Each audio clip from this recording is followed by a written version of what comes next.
Good morning student. आज हम SST में सिविक्स का चैप्टर 6 जिसका नेम है understanding our criminal justice system, Hindi में इसको हम बोलेंगे हमारी आपराधिक न्याय प्रणाली। इसका इंट्रोडक्शन हम आज एक्सप्लेन करेंगे आपको, तो इसको ध्यान से सुनना है। जैसे फर्स्ट इसका टॉपिक है, इसमें है आपका पुलिस क्या करती है। देखो, जब भी आपका चैप्टर आप देखें क्रिमिनल जस्टिस सिस्टम, तो क्राइम के बारे में बात होगी कि अगर कोई क्राइम करता है तो जस्टिस कैसे काम करता है। हमारा जस्टिस सिस्टम मतलब हमारी न्यायपालिका तो एक अपराधी के लिए क्या करती है, क्या क्या सिस्टम है कानून में, तो वो हम पढ़ेंगे। तो इसकी स्टार्टिंग हम करते हैं पुलिस से, क्योंकि न्याय प्रणाली में सबसे अहम जो स्टार्टिंग का जो रोल होता है वो पुलिस ही प्ले करते हैं। तो पुलिस के बारे में क्या जानते हैं हम। Police and the organism for preventing crimes, arresting the criminals and investigate their crimes. क्या काम करती है पुलिस।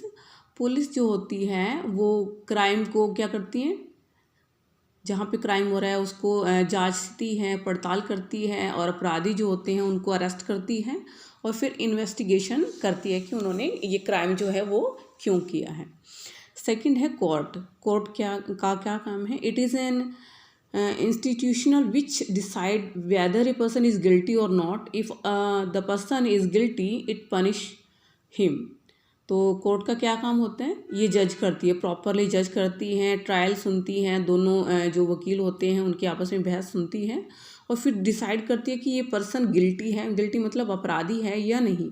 अपराधी है तो फिर उसको क्या करती है, वो पनिश करती है। एंड थर्ड है आपका FIR क्या होता है।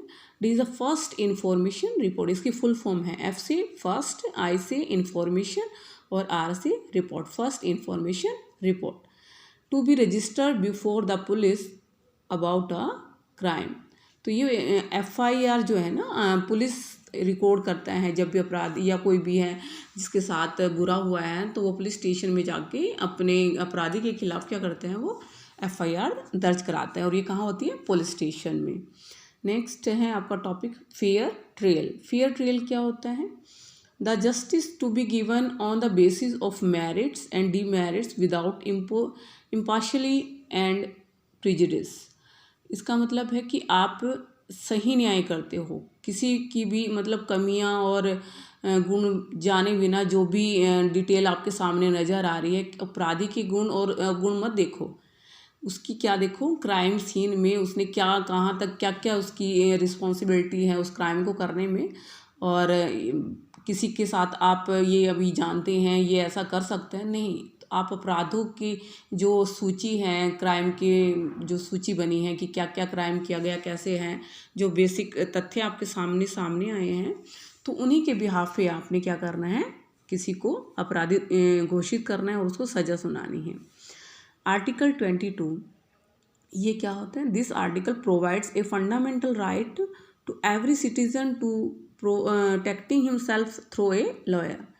आर्टिकल 22 जो है ना, इसके तहत हर एक सिटीज़न को अपना एक अपने आप को बेगुनाह साबित करने के लिए एक वकील हायर करने की ज़रूरत है। तो वो अपने लिए एक वकील हायर कर सकता है। वकील हायर करने मतलब जब कोई ऐसा भी है, गरीब है, तो उसके पास कोई पैसे नहीं है कि वो वकील हायर कर सके अपने आप को बेगुनाह साबित करने के लिए, तो यहाँ पे फिर वो अप्लाई करेगा तो गवर्नमेंट उसको फ्री में ही एक लॉयर देगी, और गवर्नमेंट के भी यहाँ पे उसकी तरफ से केस लड़ा जाएगा। नेक्स्ट है आर्टिकल 39 है। The article of the constitution place a duty upon the state to provide a lawyer to an citizen who is unable to engage due to poverty and other disability। इसमें आपको 39 देखो, 22 में बोला गया है कि हर एक व्यक्ति अपने आप को बेगुनाह साबित करने के लिए लॉयर हायर कर सकता है, पर जो गरीब है वो नहीं कर सकता। तो इसके लिए आर्टिकल 39 नहीं बनाया है। उसके तहत अगर कोई गरीब व्यक्ति हैं और वो वकील नहीं हायर कर सकता, तो गवर्नमेंट उसके लिए फ्री में वकील प्रोवाइड करके उसको देगी, ताकि वो अपने आप को बेगुनाह साबित करवा सके। नेक्स्ट है public prosecutor. A criminal offense is regarded as a public wrong. It is considered to have been committed not only against the offense offered victim but against as a whole. That is why the public prosecutor conduct the case on the behalf of the offense victim. ठीक है, तो public prosecutor कौन होते हैं? जो भी victim हैं उसके बिहाफ पे जो भी सबूत इकट्ठे किए गए हैं, पुलिस ने जो भी ट्रायल किया है उसके बिहाफ पे जो भी उसने उसको लगा है कि कौन अपराधी है, तो वो पब्लिक प्रोसिक्यूटर उसके बिहाफ पे वो क्या करते हैं? केस लड़ता है. जज, द जज conduct the trial impartially and it is an open court and decide the trial on the basis of evidence presented. तो जज का काम क्या होता है कि वो बैठा होता है अपनी सीट पे और वो जो भी लॉयर हैं उनकी जो भी कंडक्ट कर रहे हैं कैसे हो रहा है उन फेयर ट्रायल देखता है कि क्या सही है क्या नहीं, और उसके बिहाफ पे वो क्या करता है? अपना फैसला सुनाता है जो भी उसके सामने सबूत पेश किए जाते हैं. फिर है एक्यूजन ऑफ शांति हेम्ब्लम.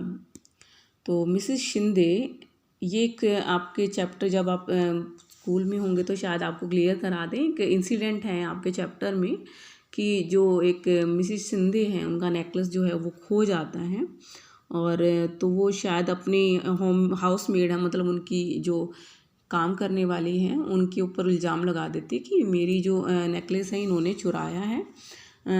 तो इसीलिए वो FIR दर्ज करा के आती है शांति के खिलाफ. तो ये हैं शांति हेम्ब्लम. क्या होता है? तो Mrs Shinde necklace has lost and she accuse her home maid Shanti Hembram of stealing the necklace, who is arrested and put in jail due to the accusation.